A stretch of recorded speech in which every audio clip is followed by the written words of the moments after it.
estem amb Esther Guerrero molt contenta i somrient perquè acaba de passar a semifinals. S'està corrent bastant. Hem vist que has fet 4-4, és una marca bastant propera a la teva marca d'aquesta temporada.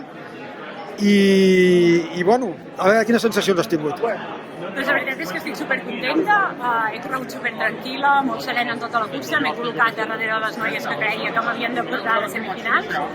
M'he trobat molt bé, a l'última volta tinc una sensació que canviava molt del 400 al 200 i de seguida he mirat a la pantalla quan faltaven 200 metres, he vist que hi havia un forat i interiorment he pensat, Esther-me crispis, tranquil·la, segueix corrent i fins a meta.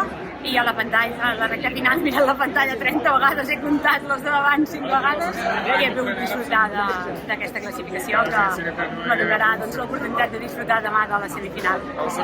Doncs un pas més i ara cap a les semifinals, que serà duríssima, i a veure si allà pots tenir molta sort. Moltes gràcies. Moltes gràcies.